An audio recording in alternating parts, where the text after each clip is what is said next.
Welcome to this week's edition of Good Books Radio. I'm your host, Dr. W.F. Strong, and we have a great book for you today. We have The End of College, and that doesn't mean we're going to get rid of it forever. It just means we have adjustments to make to the tradition.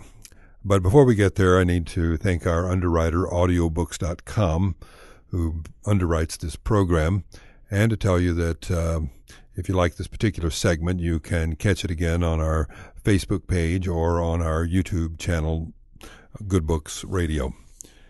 So let's get going. Our guest today is Kevin Carey, who is a nationally known educational guru, and he has published in a lot of very credible places, such as the New York Times, the New Republic, the Washington Post, and he directs the education policy program at the New America Foundation. Carey is going to tell us about how he thinks college universities should be reinvented. It's a huge territory to cover in a short time, but we'll do what we can. Kevin, how are you? I'm great. It's great to be here. So let me begin with a story of my own, and I want you to comment on it. About 2 years ago, I signed up for courses at Oxford online because I couldn't make the commute. And I took a course in Churchill, and I took a course in the history of medicine. I love both of them, but there was something missing. And what was missing to me was that I didn't get to sit before a brilliant lecturer and hear the world explained. The good part was that I couldn't, 10 years ago, I couldn't have taken a course at Oxford online. It wasn't possible. It didn't cost much. It was $500, so the price was good. And I took the course with people from all over the world. I had people in the course on Churchill from South Africa and London and Australia. So it was great to be in a group of like-minded individuals from around the world. So that was the good side. But the bad side was I missed the traditional brilliant lecturer. And I didn't even get it in terms of online video feed. I just, it was an online reading class, you might say. So you advocate a future that is largely this online learning, right? Well, I would say I'm optimistic that I think we can actually create a future where new educational organizations try to provide the best of the traditional in-person learning communities in which I still believe people are always going to want to participate and in which they will learn best, living in a place, part of an organizational culture with other learners, with mentors, with experts, but also availing themselves of the full measure of the educational resources that are growing quickly and I think will continue to grow in a way that is both more effective and not as expensive as what is provided today by many of our traditional colleges and universities. Could I say that you are advocating, or could I say that you are predicting? I am optimistically predicting, is I think how I would put it. The book is acknowledges that there are pitfalls and potential problems in this kind of transition, and I'm not advocating for those, but I do feel like this is the future. I think this is where things are going, and so I think the more mindful we can be about the potential of the future, the more we can steer in the best direction. You have a daughter, right? I do. She's 4.5. Oh, 4.5. Okay, we got a ways to go. Yeah. Yes. But inevitably, you're thinking about college for her already, I assume, right? And I am. Yeah, absolutely. And do you hope for her to have the traditional college experience that you had, or do you see her as being online? There are parts of my college experience that I hope for her, but parts that I don't think were very good, and I wouldn't really, I would be fine if she missed them. So she's 4.5, and in some ways, I started thinking about writing the book right around the same time that she was born, once I caught up on my sleep a little bit. And I wanted to kind of take seriously this question of what is the higher education world going to be like 18 years from then, so 14 years from now. I wanted to sort of take seriously the likelihood of change over time. And 15 years ago, many things in this world were quite different than they are now, and we've come a long way technologically and organizationally. I think she'll want to leave home. I think she'll need to kind of go and, again, be part of a community of learners and be exposed to an academic culture. I would like her education to be substantially more focused and with higher expectation than mine was. I went to what I think is widely considered to be a very good public university, the State University of New York at Binghamton, which has high admission standards, particularly for an in-state institution. But I think, like most students, my undergraduate education was haphazard. There were huge lecture classes that were very impersonal. There were a few small seminars that I thought were very rich. Some professors were good, some were not. I didn't feel like there was any real educational coherence. There was nothing really like a curriculum. And it wasn't that difficult, honestly. I mean, I was there full time, and I probably spent way too much time drinking beer and hanging out with my friends, in part because I didn't need to do anything more than that to get passing grades. So I'd like to send her somewhere with higher expectations for her than my university had for me. Well, I like your point. It is true that in undergraduate school particularly, you get in these 500 student lecture halls, and it isn't a great deal more personal than the online learning that we get into in some of these MOOCs. But those have the advantage, I think, of efficiency, that people can do it when they want to. They can, well, of course, and it's a lot less expensive. Let's talk about MOOCs, because you need to define that, because I'm sure a lot of people don't know what they are. Sure. MOOC is a kind of unfortunate, I think, acronym that's been developed for what are called massive open online classes, which is one species of a much larger, I think, ecosystem of different technological educational opportunities and tools.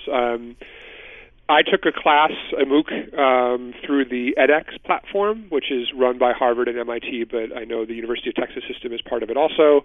This was an MIT genetics class. It is the introductory genetics class that all MIT freshmen are required to take. Really? And it was a very I didn't know that. Yeah, MIT, there are 6 classes that you have to take if you're an undergrad at MIT. It's Introduction to Biology, which is essentially genetics, chemistry, 2 physics, and 2 math classes, I believe. So there is this sort of core science curriculum. It's taught by a man named Eric Lander, who helped lead the Human Genome Project in the 1990s and runs a huge multidisciplinary science center today. So I don't think anyone could have been more well qualified to teach that class. And he's actually a very good lecturer. He's been doing it for quite some time. So in your class, you actually saw him lecture? I did. I took the whole class online. This was the class he was teaching to students that semester. The lectures would just come up online about 2 weeks after the fact, just so they could produce them professionally. It was the same problem sets, the same homework assignments, the same midterms, and the same final. It was a very faithful reproduction of introductory biology and genetics as taught at MIT.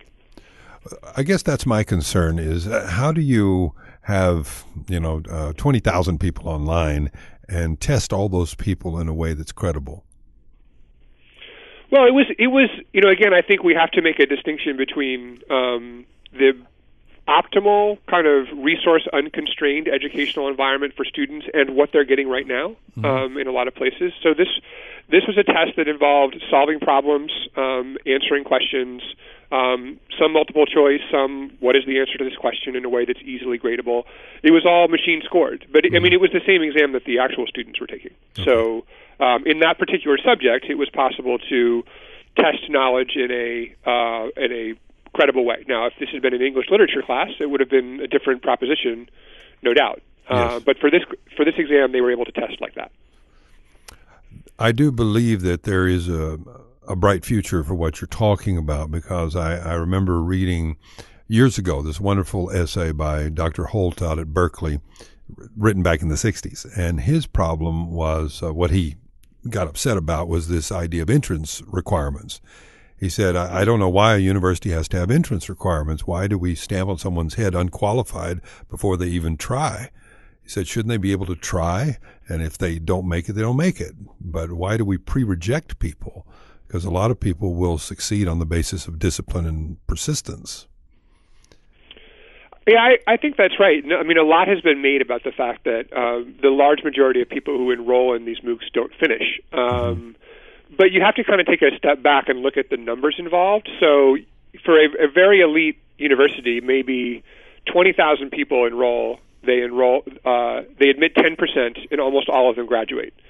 In a MOOC, or 20,000 people apply, they admit 10%, and those 10% graduate. In a MOOC, 20,000 people are allowed to enroll, like you said. If only 10% complete, you end up with the same number, but this is not a number that was predetermined by a lot of the, frankly, class biases that are often part of our college admissions process, either explicitly or implicitly. Yeah, you talk about the one, I think, at, I believe it's MIT that had a student from sub-Saharan Africa who... It was from Ulaanbaatar in Mongolia, and that was fascinating. The very first class that they ever put up on, the very first MOOC that they put out was a circuits and electronics class. And, MIT was a little nervous about this. This was a class that was taught by Anant Agarwal, who's the director of edX now. He had been the director of the Computer Science and Artificial Intelligence Laboratory at MIT. And so they purposely made the final very, very difficult because they just didn't want there to be any question that this class that they were putting MIT's good name behind was rigorous. And I think of 150,000 people who originally signed up for the class, 340 got a perfect score on the final. One of them was a 15-year-old boy in Ulaanbaatar in Mongolia, which had just recently, over the last 5 or 10 years, put up wireless internet. Mongolia has the lowest population density in the world. They never even had a phone system, but you can create wireless for not that much money. He was a prodigy. He was actually in a high school in where his teacher was the very first person to ever have graduated from MIT who was Mongolian. He's a student at MIT today. That never would have happened if it wasn't for information technology and casting this wide net of opportunity and seeing the people who enrolled. It reminded me somehow of I'm sure you've read or at least been exposed to the book, The Boy Who Harnessed the Wind. It's yes. It struck me like that. This kid out alone in an area you wouldn't anticipate having this sort of brilliance, I suppose, because you think of them as being disadvantaged and not having the opportunities that others have. But it's wonderful that they brought the mountain to Muhammad in this case, and I think that's what MOOCs do, is it gives people the opportunity to seize upon, well, just like me, really. I mean, when was I going to go to Oxford? And so I got at least the chance to study with an Oxford scholar and to, have my essays and papers graded by someone who was an expert in that field. So it is exciting in that regard. Let's go to the money. The money is, I think, the real driving force behind these changes, because as you point out, that college has gotten out of hand in its expenses. It's exorbitant. Many students are just overwhelmed with debt once they get out of college, and overwhelmed for years. So take us through those numbers. I think there are a couple things driving the cost issue, which is very real. We know we have $1.2 trillion now in outstanding student loan debt in the United States, which is more even than people owe on credit cards, which is kind of amazing. And it seems pretty clear there are two underlying reasons. One is, as we all know, declining public support for higher education. A lot of states have cut back the amount of money they're giving to public institutions, and so public institutions have chosen or been forced to raise tuition to backfill those deficits that have been created by politicians. At the same time, there's a longer-term trend of colleges increasing spending, both in the public and the private nonprofit sector. In many cases, I think because they're locked in a kind of positional status competition. They're always trying to one-up one another for who can attract the best students and the most famous professors and kind of gain that status that's the currency of the realm in higher education. And the cost of that is largely being borne by students and parents. if you want to see like the nicest gymnasiums in the world, go on a college campus. Not even an elite college campus, like a kind of normal public university. Mm-hmm. It's stunning often. Yes, universities are beautiful places. They're and much more so than they used to be. And I'm not sure that people were learning any less in the 1960s and 1970s when public universities in particular were somewhat more utilitarian in their approach to kind of cost and spending. Yeah, not long ago I saw top 20 most beautiful universities in America, and they are quite stunning places. Like you say, I don't know that the mastery of knowledge is any greater, but they're certainly doing it in beautiful places. And I think it produces a lot of anxiety among parents. It's one of the things that is going to push students into more vocational educational tracks and out of, say, broader humanities-based education. 70% of students are 70% of students are leaving college with debt now among people who graduate with a bachelor's degree, an average of $30,000. So if you know you're going to have to start paying your loans back right away, maybe you're more likely to major in business and less likely to major in a humanities subject. And in fact, far and away the most popular undergraduate major today is business. That didn't used to be true. I was thinking of my older brother, who's a lawyer. He got his degree from University of Texas Law School in the 1970s. And he told me recently, he said, I got a hell of a deal. He said, I went to law school for about $15,000. And he said, and I got pretty close to an Ivy League law school degree. And he said, now, you just, it'll break you, to go to law school, not only at the Ivy League, but even at UT. It's very, very expensive. Right, and so I think, and then we struggle perhaps to find really great lawyers who are going to go into public service, work for government, work for public defenders, work for social agencies, because if you have to pay back $150,000, $200,000 in debt, it's kind of a law firm or nothing. I remember I've been teaching for 30 years at the university, and I remember when I was 40, I went into class and I told the students, I said, this is what you look like when your student loans are paid off. Because that's when I finally paid them off. Oh, wow. To them, it gave them. I think that it was kind of a horror story to think that I'm going to be that old when this is done. Right. Well, it's no exaggeration to say that there is a generation of students now who will still be paying their own student loans off when their children go to college. Oh, yeah. And that's amazing to think about. So what is your advice to parents who are thinking about sending their kids to college? Do you think that they should look at things like community colleges first, or should they look at online opportunities for the first couple of years? What's your advice? Well, I would have some different kinds of advice. If you can get your kid into Harvard or Princeton, you should probably send them there. But what you shouldn't do is pay Harvard or Princeton prices for a university that wants to be like that but isn't. And there are a lot of institutions out there trying to kind of play the status game who charge Ivy League prices even though they don't provide an education or a degree that signifies anything like the same thing. I think particularly if we all have to kind of make judgments about our children, and some people when they're 18 have a pretty good sense of where they want to go in life. A lot of people don't.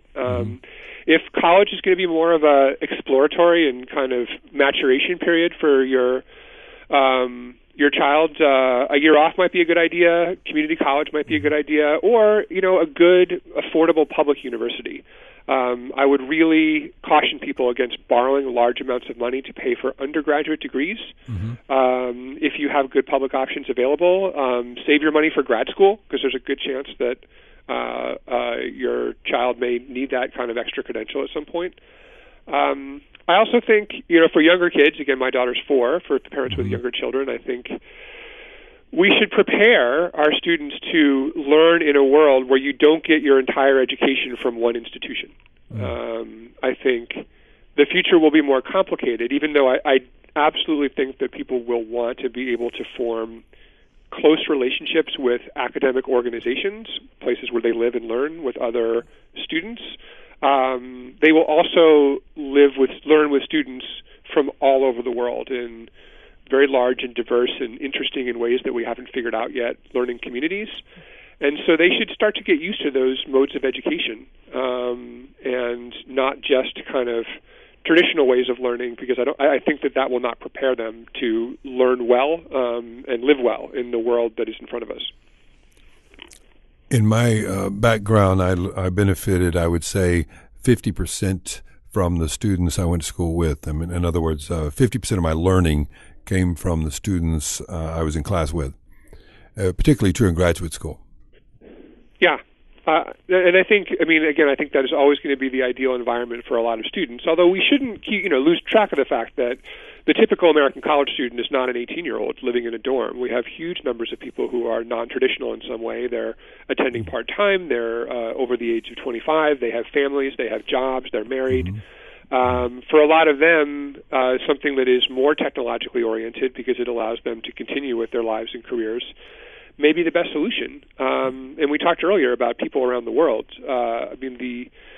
The kind of best estimates are that the number of people who join the global middle class, mm-hmm. Having come up out of poverty, over the next 20-25 years is about 3 billion people will be middle class by some definition. Wow.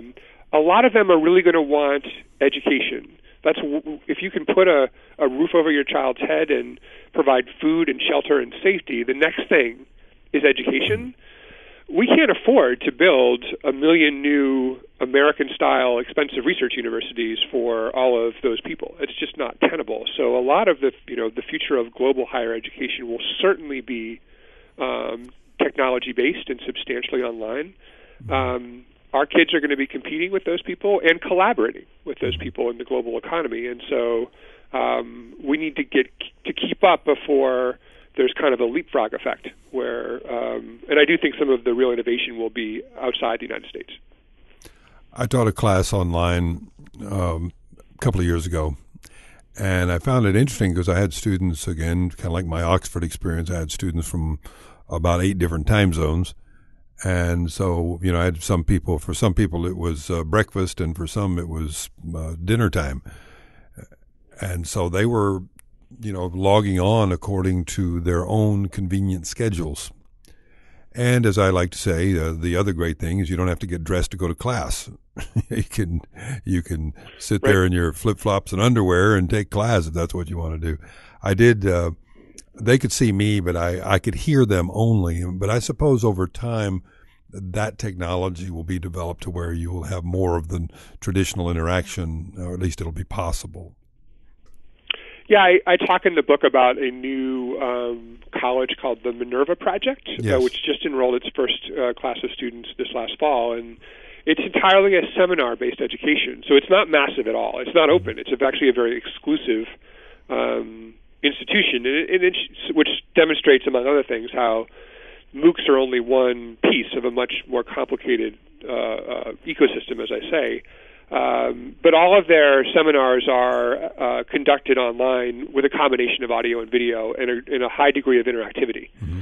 So it is listening, looking, but also using the computer as a way for the professor to actually query students and kind of find out where they're going. A lot of the interesting research around undergraduate pedagogy really is about developing ways for teachers to understand the minds of their students in some ways and react and adjust accordingly. I think that's always the challenge for the man or woman standing up in front of the room. What is mm-hmm. going on behind all those eyes looking at me? Yes, are they listening? Yes. Are they thinking about something else? Are they fiddling with their phone? That's hard to figure out. Well, I like to joke right now that my bricks and mortar classes are essentially online because the students are online in class.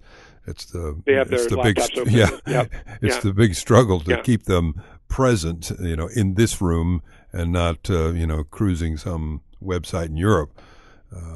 Right. And then, you hate to take away the technology entirely to say, you guys can't use your computers and you can't use your phones, just put them all away, which unfortunately I found to be the best method at the moment of keeping attention, or to incorporate that technology into the lectures themselves, to have them do projects that allow them to use the net to solve problems. Yeah, and I think we're only kind of scratching the surface of the interactivity of technology. And that's, of course, what makes this different than college over the radio or college over cable television or correspondence courses, which we've had for decades or more.